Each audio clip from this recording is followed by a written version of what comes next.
안녕하세요. DJ 라니입니다. 오늘의 사연 시작해 보겠습니다. 안녕하세요.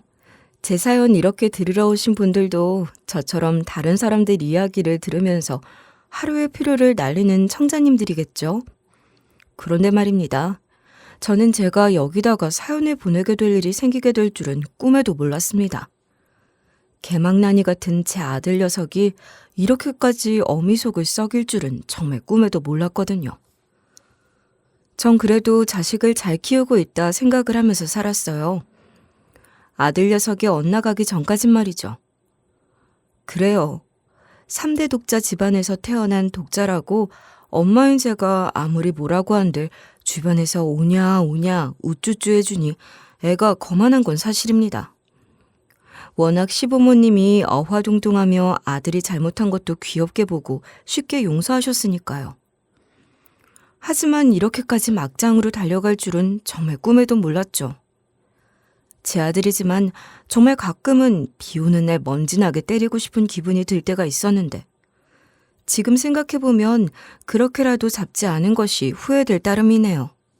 어렸을 때는 귀여운 사고뭉치 정도였던 아들은 커가면서 점점 불량 청소년이 됐습니다. 사고치고 다닐 때마다 얼마나 속상했는지 군대 다녀오고 나서는 잠깐 정신 차리나 했더니 이 개망나니 아들이 이번엔 뭔 타투이스트를 하겠다고 난리를 치는 겁니다. 집안에서 안 된다 해도 본인은 멋있어 보인다면서 온 가족의 반대에도 무릅쓰고 타투이스트니 뭐니 자신만의 예술을 하겠다며 집을 나갔습니다.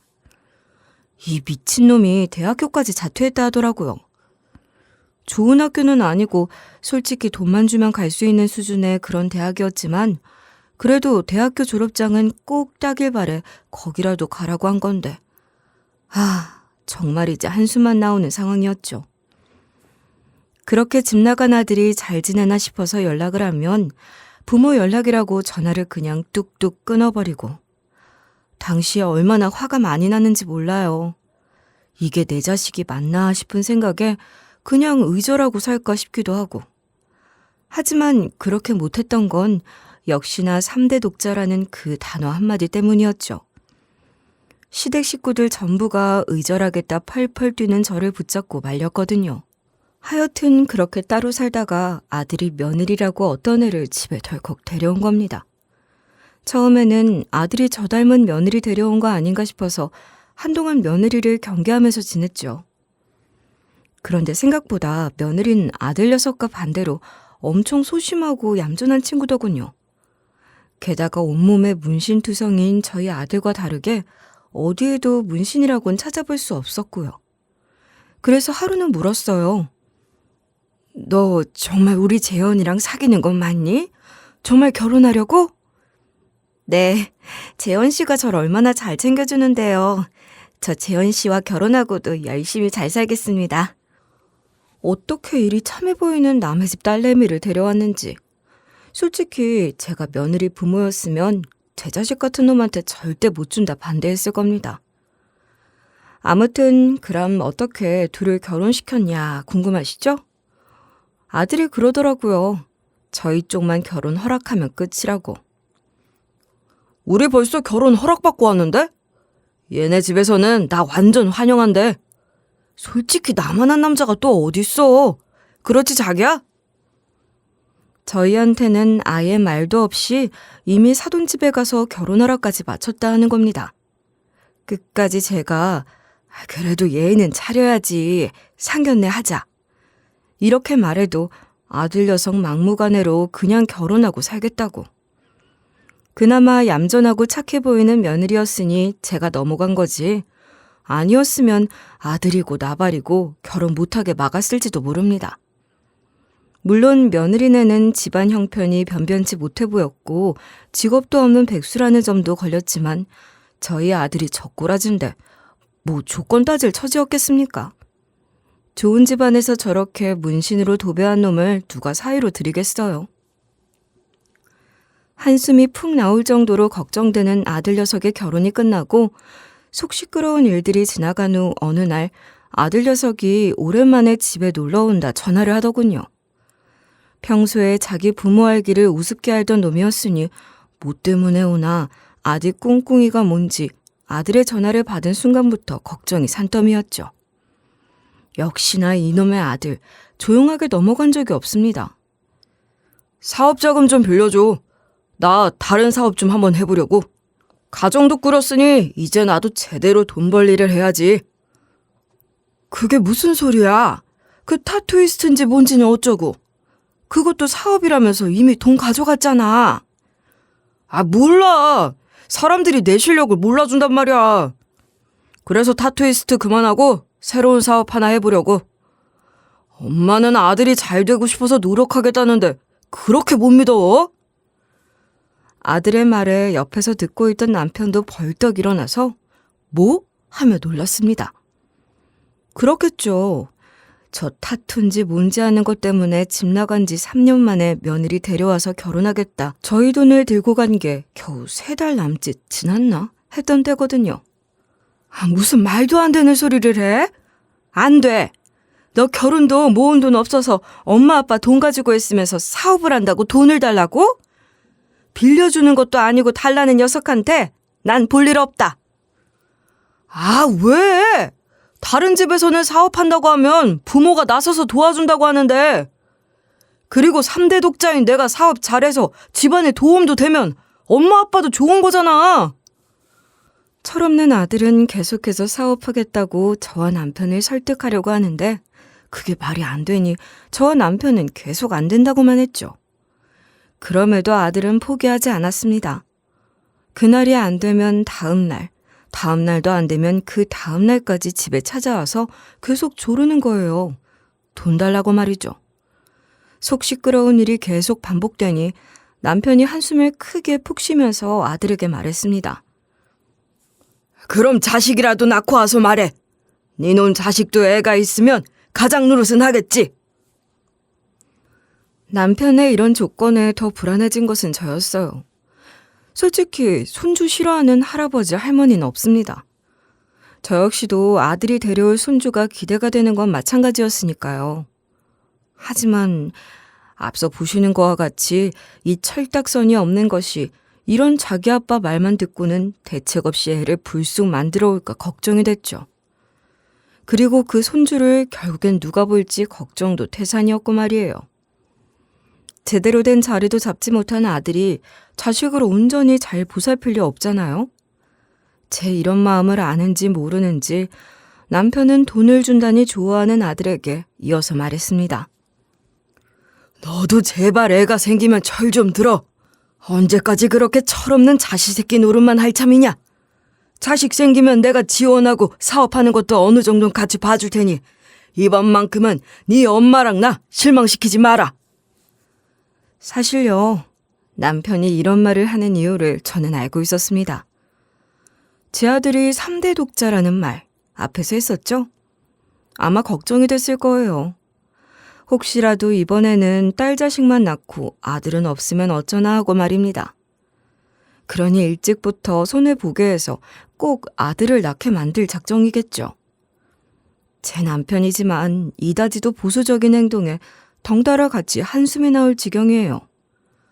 저희 집안 사정에 괜히 며느리만 피해는 보지 않을지. 같은 여자 입장으로서 좀 걱정이 됐죠. 아무튼 아들은 남편의 말에 알겠다 이야기를 하고 거의 4달쯤 뒤인가? 연락도 없이 저희 집 문을 두드렸습니다. 그리고 저는 그 소식에 경악을 했죠. 며느리가 진짜 손주를 임신했다고 아주 자랑스럽게 말하는 아들 때문에요. 저희는 아들과의 약속도 있어서 손주를 뵌 며느리를 보고 아들 사업 자금을 대줘야 하는 상황이 생길 수밖에 없었습니다. 얼추 며느리가 출산할 시기쯤 저희가 노후자금으로 쓰려고 했던 적금이 만기가 돼서 그걸 일부 떼주기로 남편과는 이야기를 마쳤죠. 저는 심란해 죽겠는데 남편은 이런 상황에도 며느리가 손주를 뱉다는 생각에 흐뭇한지 아무 걱정도 안 하더군요.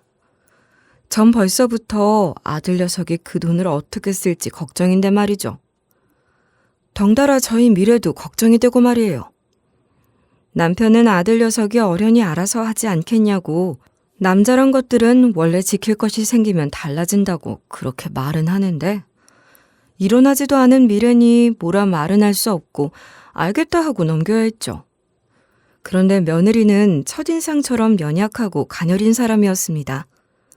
아들이 가끔 며느리를 데리고 집에 방문할 때면 임신을 한 아이가 어째 가뜩이나 마른 사람이 더 말라 보이는 거예요. 원래 임신하면 먹덧하는 애들도 있고 그래서 평균적으로 살이 많이 찌잖아요. 아니면 살들이 붓기도 하고. 하지만 저희 며느린 그렇지 않았어요. 배만 조금씩 불러갈 뿐 오히려 다른 부분들은 삐쩍 마른 것 같았고요. 그래서 제가 슬쩍 물어봤죠. 우리 재현이가 어떻게 임신했다고 잘해주긴 하니? 내 자식이지만 영 미덥지가 않아서. 너 갈수록 말라가는 것 같아서 걱정도 되고. 처음에는 매일같이 제 옆에 있어줬는데 지금은 사업 준비한다고 바빠서 집에 잘 안 있어요. 아직 타투샵을 관둔 것도 아니고요. 퇴근 후에도 사업 준비를 해야 한다고 바쁘다 하네요. 그래도 어떡하겠어요. 사업 준비한다고 그런 건데. 저도 모르게 머리를 탁 치고 싶더군요. 제 예상대로 이놈의 자식이 임신한 며느리를 두고 밖으로 나돌아다니고 있었던 겁니다. 아니 그놈의 사업 준비는 꼭 싸돌아다니면서 해야 하나요? 게다가 이놈이 정말 사업 준비를 하는 건지 아니면 핑계를 대고 놀러 다니는 건지 알 수가 없었으니 제 자식이지만 정말이지 머리끄댕이를 잡고 흔들어주고 싶더군요. 그래서 며느리에게 말했죠. 언제든지 먹고 싶은 게 있으면 연락하라고. 아들 대신 나라도 해주겠다 말입니다. 그러다 며느리 임신 5개월 때 제법 큰일이 생겼어요. 하루는 며느리가 먼저 저한테 다급히 전화가 왔더라고요. 평소에는 이렇게 급히 연락하는 애가 아니었는데 전화가 와서 무슨 일이 생긴 건가 전화도 받기 전에 걱정부터 들었죠. 어머님, 저 지금 밑에 피가 보이는데 이거 어떻게 해야 해요? 저 어떡해요? 처음 겪는 일에 며느리는 당황한 모양인지 말도 더듬으며 어떻게 할지 모르더라고요. 솔직히 저도 당황은 했지만 저까지 당황하면 며느리가 더 혼란스러울 것 같아 놀란 마음 진정시키고 일단 말했습니다. 너무 걱정할 것 없다. 임신하면 가끔씩 그런 일도 생기고 하는 법이야.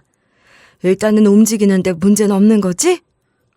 네, 움직이는 건 문제가 없는데 이게 계속 자꾸만... 그래, 네 말이 무슨 말인지는 안다. 일단 지금 이렇게 있는다고 해결될 일은 아니니 같이 병원 한번 가보자. 내가 같이 가줄 테니 너무 걱정은 하지 말고. 지금 출발할 테니 10분 뒤에 집 앞에서 보자. 며느리에게 일단 진정하고 데리러 갈 테니 바로 병원으로 갈 수 있게 문 앞에서 기다릴 수 있겠냐 물었죠. 며느리는 다행히 움직이는데 큰 문제는 없는지 알겠다고 하더라고요. 그렇게 당장에 달려가서 며느리를 데리고 며느리가 다닌다는 산부인과로 향했습니다.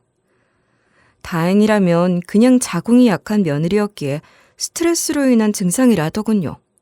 정말 가슴을 쓸어내렸죠. 며느리에게 티는 내지 않았지만 정말 걱정을 많이 했거든요.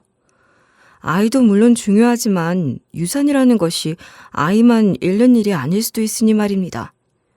하지만 며느리는 그런 의사의 말에도 불안한지 자꾸만 안절부절 못하고 저만 계속 보는 거예요. 그래서 걱정하지 말라 달래주었죠. 의사가 괜찮다 했으니 괜찮아. 그래도 일단 당분간은 집에서 푹 쉬고. 어떻게 집에 바로 갈래? 데려다 주마.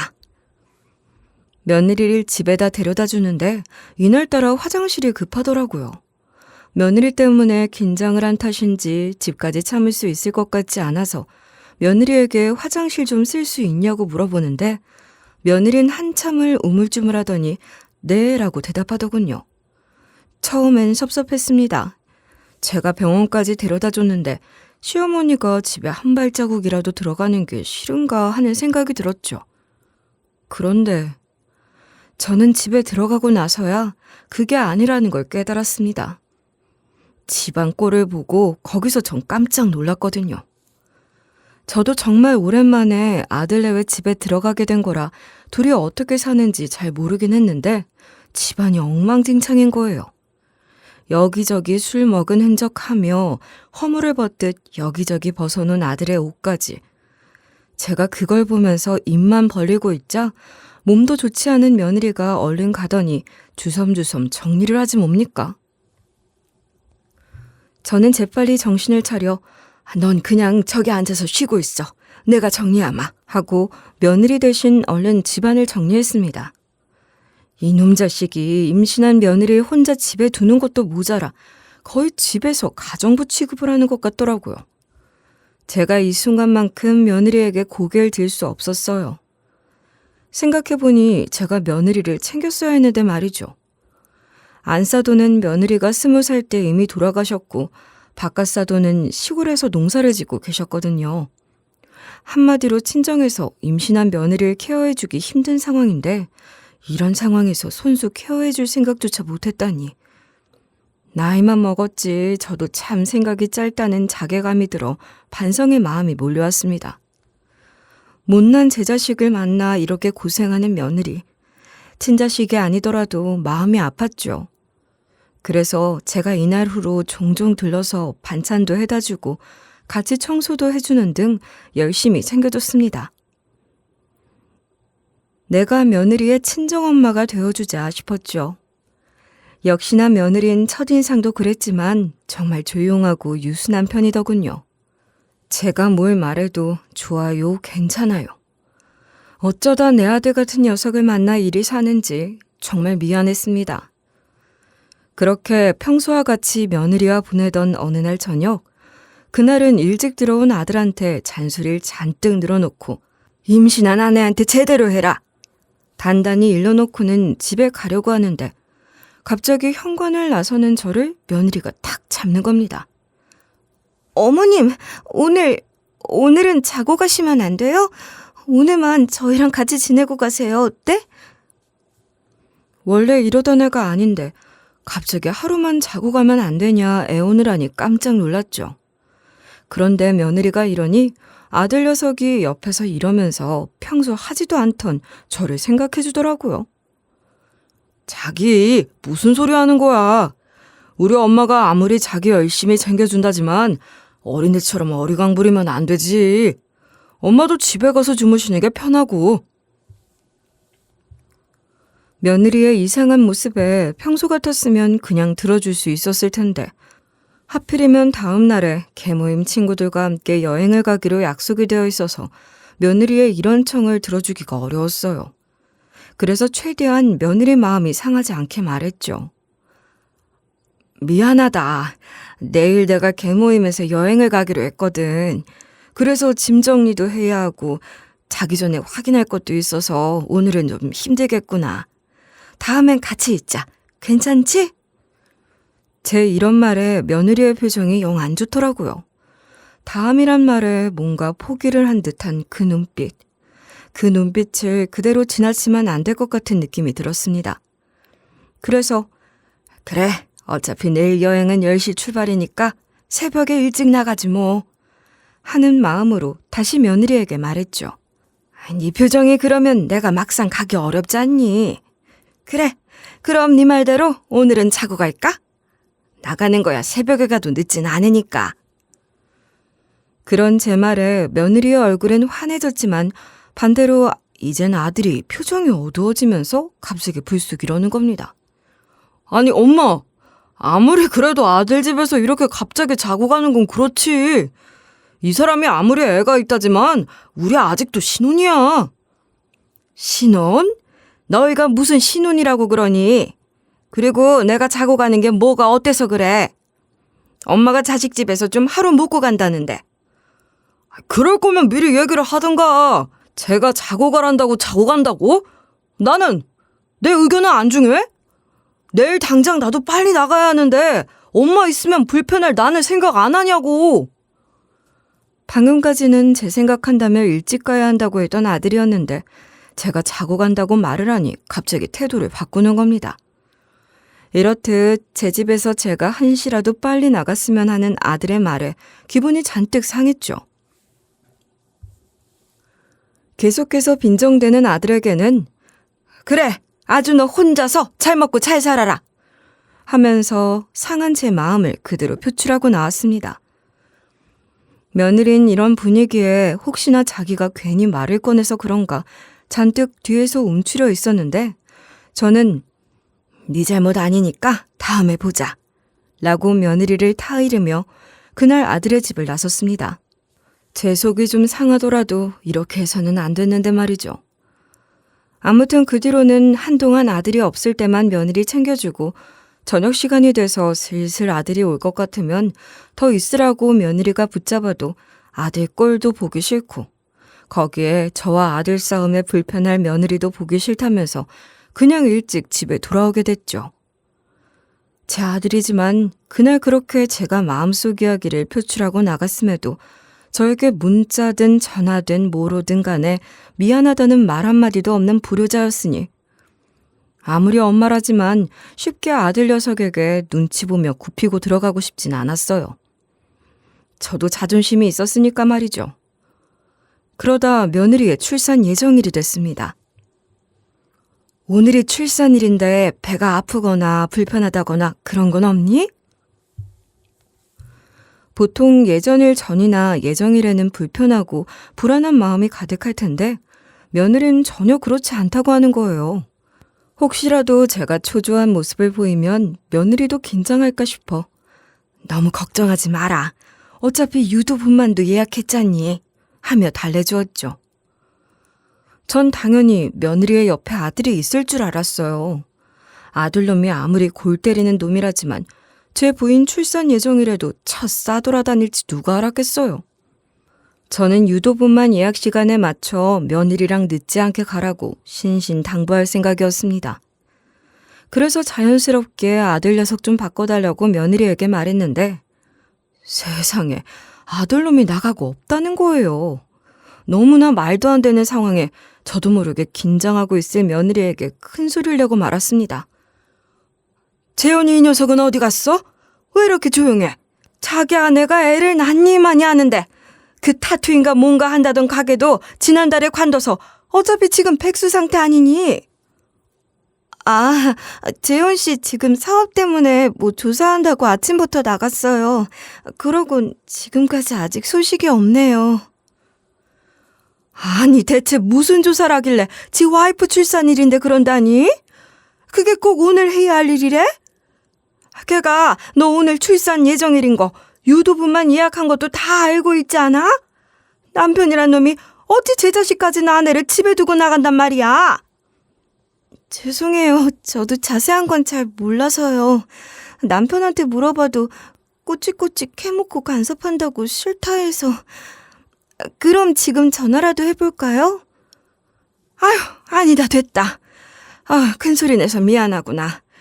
일단은 너도 그럼 시간 맞춰서 택시 불러서 오렴. 괜히 돈 아낀다 무다 하면서 버스나 지하철 타고 올 생각은 하지도 말고. 제 자식이지만 정말 어떻게 내 배에서 저런 자식이 나왔는지 머리가 아팠습니다. 제 말에 며느리는 알겠습니다 하며 웃고 말더군요. 전 혹시나 그런 며느리가 긴장할까 싶어서 이런 얘기 저런 얘기를 하면서 며느리의 긴장을 풀어주었어요. 출산 예정일에 산모가 스트레스 받으면 아이도 덩달아 스트레스를 받아 힘든 일이 생길 수도 있는 걸 알고 있었으니까요. 하지만 아무리 생각해도 며느리 혼자 병원에 가라 하기가 좀 그렇더라고요. 그래서 다시 한번 며느리에게 말했죠. 아가, 혹시 그럼 내가 같이 병원에 가줄까? 어차피 오늘 있던 약속이야 취소하면 그만이야. 네가 중요하지 그까진 약속이 중요하겠니? 아니에요 어머님. 저 혼자서도 충분히 갈 수 있으니까 너무 걱정 마세요. 전 어머님이 이렇게 제 걱정해 주시는 것만으로도 너무 감사한 거려. 하나뿐인 며느리의 제 못난 아들 자식도 집에 없다니 걱정이 안 될 수가 없죠. 전 있던 약속도 취소하고 며느리와 같이 병원에 갈 생각으로 며느리에게 물었습니다. 하지만 며느린 깜짝 놀라며 한사코 괜찮다면서 혼자서도 갈 수 있다 하더라고요. 이렇게까지 자기 의사를 단호하게 밝히는 아이가 아닌데 하는 생각은 들었지만 며느리를 존중해 주기로 했죠. 아무튼 그렇게 며느리의 긴장을 풀어주고 저도 잠시 처리할 일이 있어 밖에 나가 있었는데 충격적인 연락을 받게 되었습니다. 며느리와 전화를 끊은 지 1시간 반 정도 됐을 무렵이었는데 갑자기 며느리가 병원에 있다는 거예요. 저는 하던 일도 제대로 못 끝내고 얼른 그 근처에서 급하게 택시를 잡아타서 며느리가 있다는 병원으로 향했죠. 간호사가 하는 말이 다행히 며느리랑 아이의 생명에는 지장이 없다 하더군요. 며느리가 다친 것도 엄청 심한 건 아니었고요. 다만 며느리가 찻길이 부딪힌 충격으로 뇌진탕 증상을 호소하고 있어서 치료를 하긴 해야 하는데 이게 검사를 하려면 MRI도 하는 게 좋고 해서 그냥 제왕절개로 빠르게 진행을 하자고. 검사하는 일도 그렇고 뇌진탕 때문에 들어갈 약물 투여도 그렇고 아이한테는 썩 좋지 않을 것 같다면서 말이죠. 그래서 보호자의 동의를 구해야 하는데 저보고 언제 도착할 수 있냐고 묻더군요. 저는 그런 간호사의 말에 동의를 하며 지금 최대한 빠르게 가고 있는 중이라고 일단은 며느리에게도 상황을 간단하게 설명해달라고 부탁을 했죠. 저 역시도 예전에 경미한 사고로 뇌진탕을 겪어본 경험이 있었으니 이제 아이가 곧 태어날 며느리의 몸도 걱정이 되었거든요.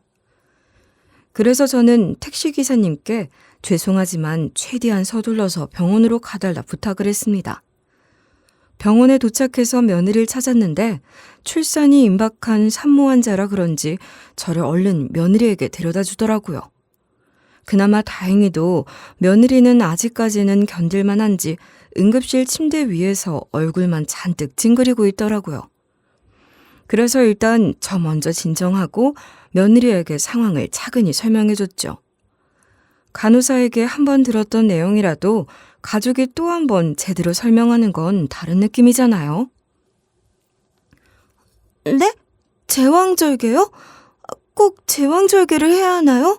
안 그래도 간호사분이 설명을 해줘서 제가 필요 없다고 말했는데. 왜? 수술이 무서워서 그래?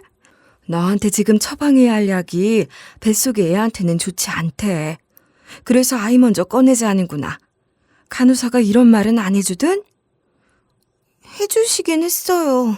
하지만 제왕절개라고 하면 저 어차피 유도분만 하려고 했잖아요. 그건 지금 상태에서 어렵다고 하던가요? 크게 상관은 없다고 했지만 네 상태 때문에 그래. 나도 예전에 너처럼 뇌진탕 겪어봐서 안다. 너 이거 이렇게 넘어가다가는 나중에 더 큰일이 생길 수도 있어.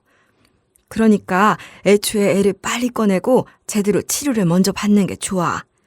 간호사한테도 그렇게 하자고 동의했고. 며느리는 제왕절개란 말에 잔뜩 겁이 먹은 상태로 보였죠. 표정이 잔뜩 굳어서 다른 방법은 없냐고 한사코 묻는 며느리에게 저는 달래가면서 수술 그거 너무 무서워할 필요 없어 하고 말해줬어요.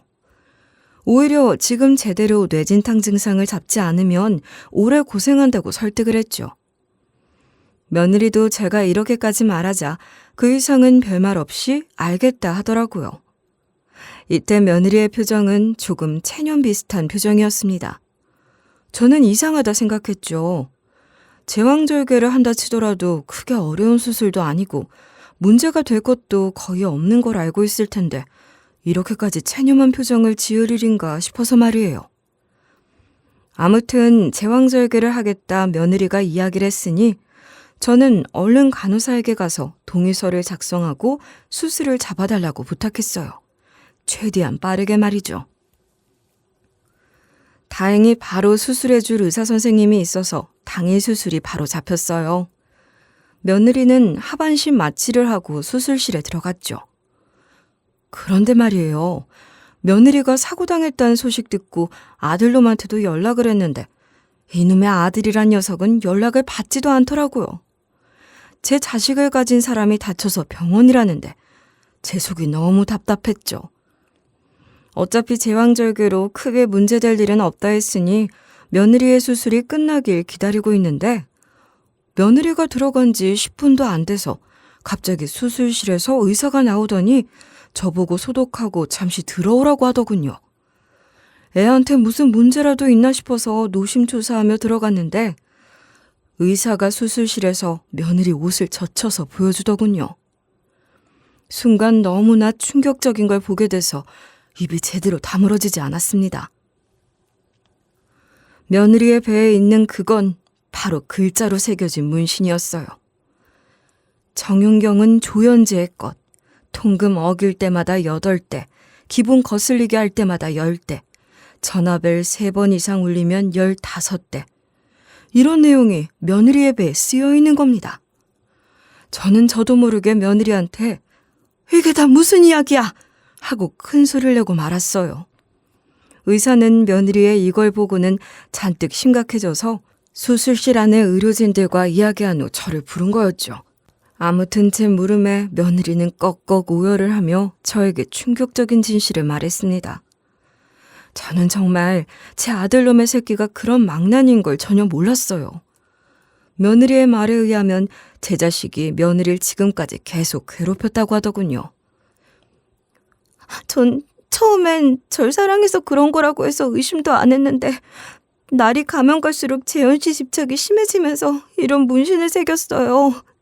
전하기 싫었는데. 저와 같이 듣고 있던 의료진들도 침통한 표정을 짓더군요. 며느리의 입에서 나온 이야기는 정말 제 상상을 초월했습니다. 그놈이 제 배에서 나온 놈인지 의심이 갈 정도로 말이죠. 다행히 며느리가 임신한 후에는 대놓고 손을 올리진 않았지만 그래도 여전히 물건을 던지거나 쌍욕을 하며 위협하곤 했다고. 그러다가 어느 날 저랑 이야기를 재미있게 하다가 아들 전화를 딱 한 번 놓쳤는데 그걸 확인한 순간 며느리는 덜컥 겁이 났다고 합니다. 저희 아들이 자기는 그렇게 막 사는 주제에 내노란불에다 의처증까지 있어 며느리가 전화를 한 번만 안 받아도 난리를 치는 놈이었다고. 왜 문신에도 전화벨이 3번 이상 울리면 15대라고 적혀 있었잖아요? 그러니 며느리가 잔뜩 겁을 먹은 건 어쩌면 당연한 일이었죠. 그날 어머님이 있어줬으면 했어요. 하필이면 어머님이랑 있는 게 너무 좋아서 재현 씨 전화를 못 받는 바람에 제가 전화를 한 번이라도 늦게 받거나 못 받으면 난리가 나거든요. 그게 무서워서 어머님께 같이 있어주면 안 되냐고 물었던 거예요. 부재중 전화가 찍힌 걸 본 며느리는 안절부절 못했던 거예요. 거기에 아들이란 놈이 문자에다가 쌍욕과 함께 집에 들어가면 보자 너 하고 보내놨으니 그걸 본 며느리가 잔뜩 겁이 났지만 다행히 집에서 저와 함께 있었기 때문에 아들놈이 며느리한테 당장에 무슨 짓을 하지 못했죠. 그런데 문제는 제가 돌아간 뒤라 생각했던 거예요. 그러니 아들놈이 무슨 짓을 할까봐 무서워서 며느리가 저보고 자고 가라고 한 거였죠. 머리가 아팠어요. 어쩐지 평소랑 다른 태도. 그래서 며느리가 자고 가라고 했을 때 표정이 엄청 절박한 거였구나 하고 이제야 이해가 됐죠.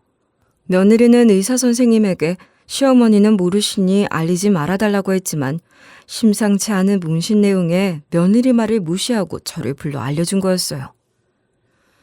저는 이런 소란을 일으켜 죄송하다 말을 하고 며느리에게는 일단 수술부터 제대로 받으라 했죠. 제왕절개를 하지 않으면 지금 당장 몸이 안 좋은 며느리에게 좋지 않은 영향이 생길 수 있으니 말입니다.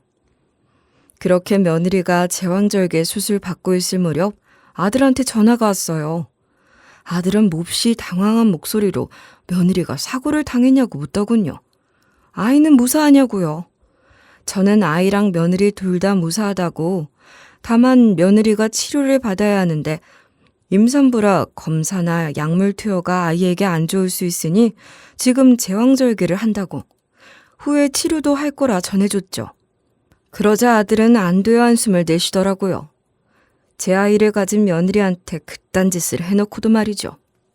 저는 그런 아들한테 당장 오라고 했어요.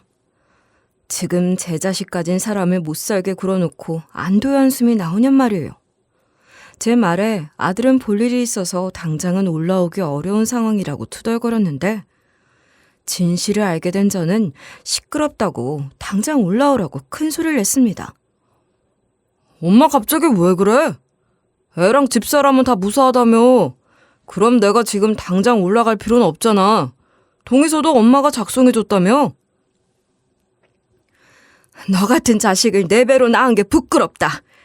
야, 너 사람 치고 다니는 거 고등학교 때 졸업하라고 했어, 안 했어? 하다못해 이제는 감히 아내한테 손을 대? 당장 올라와. 제 말에 아들이 허겁지겁 무슨 소리야? 알았어. 일단 지금 올라갈 테니까 가서 얘기해. 변명을 늘어놓고는 전화를 끊고 급하게 올라왔더군요. 아들이 도착했을 때는 이미 며느리가 제왕절개를 끝낸 상태였습니다. 저는 아들놈한테 며느리를 보여줄 생각이 없었기 때문에 남편과 함께 아들한테 병원 앞에서 보자 말을 했죠. 병원에 도착한 아들은 아까 전화로 했던 말 무슨 뜻이야? 어디서 들었어? 하는데 순간 열이 확 올라서 아들의 뺨을 쳤습니다. 지금껏 한 번도 손댄 적이 없던 아들이었지만 지금은 정말 사람 같지도 않았거든요. 너 출산하면 주기로 했던 돈 그건 너 같은 놈한테는 절대 한 푼도 줄 수 없다. 어떻게 사람이 자기 가족한테 그런 짓을 할 수 있어? 네 엄마 말이 사실이냐? 너 정말로 며느리한테 손을 댔어? 너 어떻게 가장이란 놈이 네 아내한테 손을 대? 네 엄마 말대로 절대 너 같은 놈한테는 내 금쪽 같은 돈 줄 수 없다. 네? 돈을 안 주신다고요? 아버지, 대체 그게 무슨 말씀이세요? 분명 아이 낳으면 주신다고 저한테 약속하셨잖아요. 엄마도 왜 개편만 들어? 내 이야기도 들어봐야지. 아들보다 먼저 도착해서 저한테 모든 사건의 전말을 들은 남편은 정말 아연실색했습니다. 본인이 3대 독자라 너무 오냐오냐한 덕에 사람 인생 하나 날릴 뻔했다고 말이죠. 아니 지금 대체 무슨 일 때문에 갑자기 돈을 안 주시겠다는 거예요? 대체 뭐 때문에요? 그리고 증거 있어요? 내가 제 아내한테 손댔다는 증거 있냐고요? 이놈 자식이 며느리 배에 그딴 짓을 해놓고도 모른 척 하더군요. 당연하겠죠. 며느리가 겁을 먹고 그런 문신을 저희한테 보여주지 않았을 거라 굳게 믿었을 테니 말입니다. 의사들이 봐도 어차피 가족이 아니니 아무 말도 안 했을 거라 생각했던 모양이더군요. 물론 아들 생각대로 실제로 그런 의사도 있을 겁니다. 다행이라면 운 좋게도 며느리의 제왕절개를 맡은 의사 선생님은 양심 있고 분별력이 있는 사람이었다는 거겠죠. 그게 정말 얼마나 다행인지 모르겠습니다. 아무튼 그의 저희 남편은 아들 녀석이 하는 말을 듣기도 싫다는 듯이 일단 저를 며느리 있는 병실로 올려보내려고 하더군요. 이놈의 새끼, 내가 정신머리를 고쳐놔야겠어. 하면서 화를 내면서 말이죠. 내심 저는 속으로 안심했습니다. 안 그래도 수술 끝낸 며느리 혼자 오래 두고 싶지 않았으니까요. 그런 남편과 제 행동에 아들은 안달이 났죠. 아니, 엄마 어디 가는데? 집사람한테 가는 거지? 나도 같이 가. 나도 내 얼굴이랑 수술한 와이프 얼굴은 봐야 할 거 아니야. 아들의 말에 남편은 당장이라도 제 뒤를 따를 것 같던 아들을 붙잡으며 말했어요. 너 병원 한복판에서 맞고 싶지 않으면 헛소리 하지 말고 따라오는 게 좋을 거다. 내 오늘도 가만두지 못할 것 같으니까. 결국 아들놈은 남편에게 강제로 끌려갔습니다. 뒤에서 나도 내일 본다니까요. 내 아내 내가 보겠다는데 왜 막는데? 아빠! 하는 고함 소리가 들렸지만 끝까지 못 본 척을 하고 등을 돌려 며느리에게 갔죠. 그렇게 집으로 아들을 데려간 남편은 그날 분노를 주체하지 못하고 야구방망이를 휘둘렀다고 합니다. 이제 제발 정신 좀 차리라고 말이죠. 그런데 이 정신 나간 놈이 맞으면서도 이런 말을 했다 하네요. 아버지, 저 진짜 그 돈 주셔야 한다고요. 약속하셨잖아요. 저 그거 없으면 노름비 못 갚아요. 돈 준다고 해서 그거 믿고 지금까지 실컷 카드놀이 하고 다녔는데 이렇게 갑자기 안 준다고 하면 나는 어떡해? 이 말에 순간 머리가 휙 돌았던 남편은 더 세게 야구방망이를 휘둘렀다는군요. 제 자식이 이렇게까지 몹쓸 놈인지 꿈에도 몰랐다면서 말이죠. 제 아들, 알고 봤더니 사업한다는 건 다 거짓말이었고 밖에 나돌아다니면서 도박만 처하고 다녔던 겁니다. 이런 쓰레기 같은 자식이 내 아들이라니. 자기 아내한테 손 올리고 돈 필요해서 아내 임신시키고 그랬던 거예요. 제가 그 이야기를 남편에게 전해 듣는데 얼마나 혈압이 오르던지. 그래서 저와 남편은 그날 서로 깊게 대화를 나눴습니다. 그리고 내린 결론이 며느리를 절대 아들 녀석한테 보여주지 말자는 말이 나왔죠. 저희 병원 측에도 미리 말을 해놨어요. 저희 며느리 찾는 사람 중에 남편이란 사람이 연락이 오면 절대 어디 있는지 알려주지도 그런 환자가 있다는 것도 말해주지 말라고 말이죠. 아들이고 나발이고 저희는 눈에 뵈는 게 없었습니다. 그리고 그 돈은 아들에게 알아서 갚으라 선전포고를 했죠. 말은 잘한다. 우리가 왜 네 빚을 갚아줘야 돼? 도박? 너 어디까지 실망시킬 셈이야? 우리도 모른다. 너 알아서 해결해. 엄마, 하나뿐인 아들 인생 이렇게 망치도록 만들 거야? 까놓고 말해서 내 와이프가 엄마 자식인 것도 아니잖아. 그런데 어떻게 나한테만 이럴 수 있어? 내가 빚 때문에 신용불량자라도 되면 엄마 아빠는 두 발 뻗고 지낼 수 있을 것 같냐고. 또한 그 뒤로 만약에 한 번이라도 며느리 찾는다면 며느리한테 말해서 접근 금지 신청까지 넣을 거라고 했어요. 이대로 며느리와 아들을 같이 두는 건 곧 태어날 손주한테도 몸조리를 해야 할 며느리한테도 좋지 않다는 판단을 했거든요. 제발 엄마, 나 진짜 이번에 빚만 해결해주면 열심히 산다니까. 일단 내가 그 사람 만나서 용서 빌고 앞으로 잘하겠다 약속도 할게. 그러면 되는 거 아니야. 너, 그 안 그래도 네 이름만 나오면 벌벌 떠는 애한테 접근해서 무슨 말을 하려고. 내 자식이지만 넌 정말 인간 같지도 않은 놈이야. 알아? 네 자식 가진 아내를 두고 도박, 빚. 지금 이게 말이나 되는 소리냐? 그러니까 내가 지금부터라도 정신 차리고 잘한다니까. 어떻게 그럼 내가 걔 앞에 가서 무릎이라도 꿇고 미안하다 용서 빌면 믿어줄 거야? 나한테 주기로 했던 돈 줄 거냐고. 다시 한 번만 네 입에서 그 애한테 접근한단 말 나오기만 해봐. 내가 며느리한테 말해서 너 같은 놈은 얼씬도 못하게 접근 금지 신청까지 넣으라 할 테니까. 아들 녀석은 저희와 이런 언쟁을 하고도 며느리를 포기하지 못하는 듯 했습니다. 정말 웃긴 놈이죠. 제 자식이지만 어떻게 자식 뺀 지 아내를 두고 밖에서 도박까지 했던 놈이 며느리한테는 이리도 목을 매는지 저희도 도저히 이해할 수 없었어요. 어쨌든 아들이 이렇게까지 나오니 불안한 마음에 저희는 며느리에게 가정폭력으로 이혼소송 걸라고 했습니다. 저희가 도움을 주겠다고 말이죠. 그리고 증거를 확보하기 위해 저희는 애를 썼습니다. 아들이 일하던 가게에 찾아가 강제로 문신을 했다는 증언도 확보를 했죠. 직원 말을 듣는 내내 정말 충격에 도가니더라고요. 이런 놈을 아들이라고 그가 믿어왔던 건가 싶었죠. 사실 저희도 아내분이 울면서 하기 싫다는 게 심상치 않다 싶긴 했어요. 그래서 저도 그놈 보고 왜 아내한테 억지로 시키려고 하냐 뭐라고 하고 싸우기도 했었어요. 그래서 그날은 어떻게 막았는데 제가 그 일이 있고 나서 몰래 일보러 나간 사이에 그 미친놈이 지 아내를 가게에 데려와서 그 문신을 새겨버린 거예요.